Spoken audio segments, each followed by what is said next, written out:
ഈ വീഡിയോയിൽ നമ്മൾ നോക്കാനായിട്ട് പോകുന്നത് ഒരു പഞ്ചായത്തിൽ നിന്നുള്ള ഒരു സ്ഥാപനത്തിന്റെ ലൈസൻസിനുള്ള അപേക്ഷക്ക് ഒരു സ്ഥാപനം നടത്തുന്ന സമയത്ത് പഞ്ചായത്ത് ലൈസൻസ് ആണ്, ലോക്കൽ ബോർഡിന്റെ ലൈസൻസ് ആണ്. ആ ഒരു ലൈസൻസിന് വേണ്ടി പഞ്ചായത്ത് സംബന്ധമായിട്ടുള്ള രീതിയിൽ എങ്ങനെയാണ് അപേക്ഷ കൊടുക്കുക എന്നുള്ളതാണ് ഈ ഒരു വീഡിയോയിൽ നമ്മൾ നോക്കാനായിട്ട് പോകുന്നത്. അപേക്ഷ സമർപ്പിക്കാനായിട്ട് ഇവിടെ ലോഗിൻ എന്നുള്ള ഭാഗത്ത് ആദ്യം ക്ലിക്ക് ചെയ്യുക. നമ്മൾ ക്രിയേറ്റ് ചെയ്തിരിക്കുന്ന നമ്മുടെ ലോഗിൻ ഐ ഡി ഉപയോഗിച്ചിട്ട് ക്യാപ്ച എൻ്റർ ചെയ്ത് ലോഗിൻ ഭാഗത്ത് ഇവിടെ ക്ലിക്ക് ചെയ്ത് കൊടുക്കുക. എങ്ങനെയാണ് ലോഗിൻ ഐ ഡി ക്രിയേറ്റ് ചെയ്യുക എന്നുള്ളതൊക്കെ ഇതിന് മുന്നിലുള്ള വീഡിയോയിൽ കൃത്യമായിട്ട് കൊടുത്തിട്ടുണ്ട്. അതിനുശേഷം താഴേക്ക് വരിക.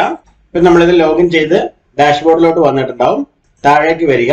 താഴേക്ക് വന്ന ശേഷം ഇവിടെ ലൈസൻസുകളും അനുമതികളും എന്നുള്ള സെക്ഷനിൽ ഫാക്ടറികളും വ്യാപാര സംരംഭ പ്രവർത്തനങ്ങൾക്കും മറ്റുള്ള സേവന ലൈസൻസ് എന്നുള്ള ഓപ്ഷൻ ഉണ്ട്. ഇതില് പുതിയ ലൈസൻസിനുള്ള അപേക്ഷ എന്നുള്ള ഒരു ഓപ്ഷൻ ഉണ്ട്.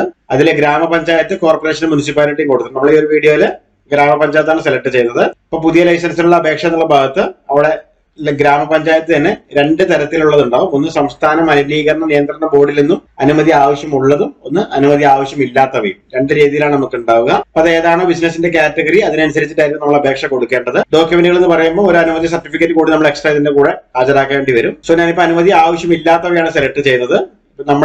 നമ്മളെ സംബന്ധിക്കുന്ന ഒരു ഓൺലൈൻ സെന്റർ പോലുള്ള കാര്യങ്ങളൊക്കെ ആണെങ്കിൽ അനുമതി ആവശ്യമില്ലാത്ത അല്ലെങ്കിൽ മലിനീകരണ നിയന്ത്രണ ബോർഡിൽ നിന്നും അനുമതി ആവശ്യമില്ലാത്ത ബിസിനസ്സുകളാണ്. സോ അത് സെലക്ട് ചെയ്ത് കൊടുക്കുക. അടുത്തായിട്ട് ജില്ല തെരഞ്ഞെടുത്ത് കൊടുക്കുക. ഏത് ജില്ലയിലേക്കാണ് അപേക്ഷ സമർപ്പിക്കുന്നത്, ആ ജില്ലയിലെ ഏത് തരത്തിലുള്ള ഗ്രാമപഞ്ചായത്താണ് ഗ്രാമപഞ്ചായത്ത് സെലക്ട് ചെയ്ത് കൊടുക്കുക. ഏത് ഗ്രാമപഞ്ചായത്തിലേക്കാണ് നമ്മൾ അപേക്ഷ കൊടുക്കുന്നത് അത് സെലക്ട് ചെയ്ത് കൊടുത്ത ശേഷം അപേക്ഷകന്റെ തരം എന്നുള്ള ഭാഗത്ത് സ്ഥാപനമാണെങ്കിൽ സ്ഥാപനം സെലക്ട് ചെയ്ത് കൊടുക്കുക. ഇനി എല്ലാ വ്യക്തിഗതമാണെങ്കിൽ വ്യക്തിഗതം സെലക്ട് ചെയ്ത് കൊടുക്കുക. ഇവിടെ പൊതുവിഭാഗം സെലക്ട് ചെയ്ത് നെക്സ്റ്റ് ഭാഗത്ത് ക്ലിക്ക് ചെയ്ത് ഓക്കെ ഭാഗത്ത് ക്ലിക്ക് ചെയ്ത് കൊടുക്കുക. അടുത്തായിട്ട് അപേക്ഷകന്റെ വിവരങ്ങൾ ഇതിലേക്ക് ഫില്ല് ചെയ്ത് കൊടുക്കുക എന്നുള്ളതാണ്. അപേക്ഷകന്റെ തരം എന്നുള്ള ഭാഗത്ത് ആധാർ കാർഡ് സെലക്ട് ചെയ്ത് തിരിച്ചറിയൽ രേഖ നമ്പർ എന്നുള്ള ഭാഗത്ത് ആധാർ കാർഡ് നമ്പർ എൻ്റർ ചെയ്ത് കൊടുക്കുക. അപേക്ഷകന്റെ പേര് ആധാർ കാർഡിൽ പോലെ ടൈപ്പ് ചെയ്ത് കൊടുക്കുക. മൊബൈൽ നമ്പർ പഞ്ചായത്തിൽ നിന്ന് എന്തെങ്കിലും ആവശ്യങ്ങൾക്ക് വിളിക്കണമെങ്കിൽ അതിനുള്ള മൊബൈൽ നമ്പർ ഇവിടെ ടൈപ്പ് ചെയ്ത് കൊടുക്കുക. അടുത്തായിട്ട് താഴേക്ക് വന്നു കഴിയുമ്പോൾ മേൽവിലാസം എന്നുള്ള സെക്ഷനാണ്. ഇവിടെ അപേക്ഷകന്റെ സ്ഥിരമായിട്ടുള്ള മേൽവിലാസം ഏതാണോ അത് വീട്ടുപേരും പ്രാദേശിക സ്ഥലവും പ്രധാന സ്ഥലവും വാർഡ് നമ്പറും പോസ്റ്റ് ഓഫീസിൽ തെരഞ്ഞെടുത്ത് കൊടുക്കുക. തൊട്ട് താഴെയുള്ള ഈ ഒരു ബോക്സ് കൂടി ടിക്കറ്റ് കൊടുക്കുക. അതിനുശേഷം നെക്സ്റ്റ് ഭാഗത്ത് ക്ലിക്ക് ചെയ്ത് ഓക്കെ ഭാഗത്ത് ക്ലിക്ക് ചെയ്യുക. അടുത്തായിട്ട് നമ്മൾ ഇതിലേക്ക് ആവശ്യമുള്ള അപേക്ഷ തയ്യാറാക്കുക എന്നുള്ളതാണ്. ഇവിടെ നമുക്ക് രണ്ട് തരത്തിൽ അപേക്ഷ തയ്യാറാക്കാനായിട്ട് സാധിക്കും. പക്ഷെ നമ്മളിവിടെ ശ്രദ്ധിക്കേണ്ട കാര്യം എന്നുള്ളത് ഒരു അപേക്ഷ ഫോം ഉണ്ട്, പഞ്ചായത്തിന്റെ ഒരു അപേക്ഷ ഫോം ഉണ്ട്.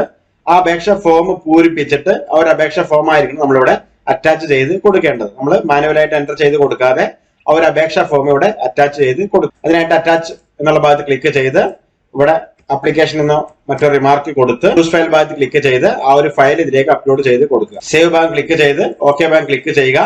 അതിനുശേഷം ഇവിടെ വാർഡ് നമ്പർ കാര്യങ്ങൾ സെലക്ട് ചെയ്ത് ഒരു കത്തിടപാടുള്ള മാർഗം സെലക്ട് ചെയ്ത് നെക്സ്റ്റ് ബാങ്ക് ക്ലിക്ക് ചെയ്ത് ഓക്കെ ബാങ്ക് ക്ലിക്ക് ചെയ്ത് കൊടുക്കുക. അടുത്തായിട്ട് നമ്മൾ ഇതിലേക്ക് ആവശ്യമുള്ള കുറച്ച് ഫയലുകൾ അപ്ലോഡ് ചെയ്ത് കൊടുക്കുക എന്നുള്ളതാണ്. അതിലൊന്ന് അപേക്ഷകന്റെ തിരിച്ചറിയൽ രേഖ, മറ്റൊന്ന് അപേക്ഷകന്റെ റെന്റൽ അഗ്രിമെന്റ് അല്ലെങ്കിൽ ഓണർഷിപ്പ് സർട്ടിഫിക്കറ്റ്, പിന്നെ രണ്ട് സാക്ഷ്യപത്രങ്ങളും അതുപോലെ തന്നെ ഒരു MSME കാറ്റഗറിയിലുള്ള ആണെന്നുള്ള ഒരു സ്വയം സാക്ഷ്യപത്രമാണ് നമ്മൾ ഇതിലേക്ക് കൊടുക്കേണ്ടത്. അത് 4 ഫയലുകൾ ഇതിലേക്ക് അപ്ലോഡ് ചെയ്ത് കൊടുക്കുക. അപ്ലോഡ് ചെയ്യാനായിട്ട് ഇവിടെ പെൻ ഭാഗത്ത് ക്ലിക്ക് ചെയ്യുക. ശേഷം ചൂസ് ഫയൽ ബാങ്ക് ക്ലിക്ക് ചെയ്ത് ആവശ്യമുള്ള ഫയൽ ഇതിലേക്ക് അപ്ലോഡ് ചെയ്ത് കൊടുക്കുക. അതിനുശേഷം നെക്സ്റ്റ് ബാങ്ക് ക്ലിക്ക് ചെയ്യുക. നമ്മൾ ഇതിലേക്ക് 5 രൂപയാണ് കോടതി ഫീസ് സ്റ്റാമ്പായിട്ട് നമ്മൾ അടയ്ക്കേണ്ടത്. 5 രൂപ മാത്രമാണ് നമ്മൾ ആദ്യ സമയത്ത് നമ്മൾ അടക്കാനുള്ളത്. അതിനുശേഷം നെക്സ്റ്റ് ബാങ്ക് ക്ലിക്ക് ചെയ്യുക. അടുത്തായിട്ട് ഒരു കൺസെന്റ് ബോക്സ് ആണ്. കൺസെന്റ് ബാങ്ക് ക്ലിക്ക് ചെയ്ത് ഇവിടെയുള്ള ക്യാപ്ച കോഡ് എൻ്റർ ചെയ്ത് കൊടുക്കുക. അതിനുശേഷം സബ്മിറ്റ് ഭാഗത്ത് ക്ലിക്ക് ചെയ്യുമ്പോൾ നമുക്ക് പേയ്മെന്റ് ചെയ്യാനുള്ള ഒരു ഓപ്ഷൻ ലഭിക്കും. പേയ്മെന്റ് നമ്മൾ കംപ്ലീറ്റ് ചെയ്യുക. 5 രൂപയാണ് നമ്മൾ പേയ്മെന്റ് കംപ്ലീറ്റ് ചെയ്യേണ്ടത്. പേയ്മെന്റ് കംപ്ലീറ്റ് ചെയ്തതിനു ശേഷം ലഭിക്കുന്ന സ്ലിപ്പ് കസ്റ്റമർക്ക് കൊടുക്കുക. കൈപ്പറ്റി രസീത് കസ്റ്റമർക്ക് കൊടുക്കുക. അതിനുശേഷം പഞ്ചായത്തിലോ മറ്റോ നമ്മൾ ഈ ഒരു ഫയലുമായിട്ട് നേരിട്ട് പോവേണ്ട ആവശ്യമില്ല. അപേക്ഷ പഞ്ചായത്ത് പരിഗണിച്ച ശേഷം അതിനാവശ്യമായിട്ടുള്ള തുക എത്രയാണ് നമ്മൾ അടയ്ക്കേണ്ടതെന്ന് പഞ്ചായത്ത് നമുക്ക് നോട്ടിഫിക്കേഷൻ തരും. അത് ഇവിടെ നമുക്ക് ഡിമാൻഡ് നോട്ടിന്റെ രീതിയിൽ നമുക്ക് ലഭിക്കുന്നതാണ്. ആ ഒരു പേയ്മെന്റ് അവരുടെ ബിസിനസിനനുസരിച്ചുള്ള പേയ്മെന്റ് എത്രയാണ് അത് നമ്മൾ ഫോമിൽ കൃത്യമായിട്ട് മൂലധനവും കാര്യങ്ങളൊക്കെ കൃത്യമായിട്ട് നമ്മൾ കൊടുത്തിരിക്കണം. നമ്മുടെ സ്ഥാപനത്തിന് കൊടുക്കാൻ ഉദ്ദേശിക്കുന്ന പേര്, സ്ഥാപനത്തിന്റെ മറ്റു ഡീറ്റെയിലുകൾ കംപ്ലീറ്റ് നമ്മൾ കൊടുത്തിരിക്കണം. അത് അനുസരിച്ചിട്ട് അതിന്റെ ഒരു ഡിമാൻഡ് നമുക്ക് ലഭിക്കും. അത് പേയ്മെന്റ് ചെയ്യുകയാണ് നമ്മൾ ചെയ്യേണ്ടത്. അതിനുശേഷമാണ് സർട്ടിഫിക്കറ്റ് ഇഷ്യൂ ആയിട്ട് വരിക. ഈ ഒരു രീതിയിലാണ് ഒരു പഞ്ചായത്ത് ലൈസൻസ്, കടകൾക്കുള്ള പഞ്ചായത്ത് ലൈസൻസിന് ഓൺലൈനിൽ അപേക്ഷ കൊടുക്കുന്നത്.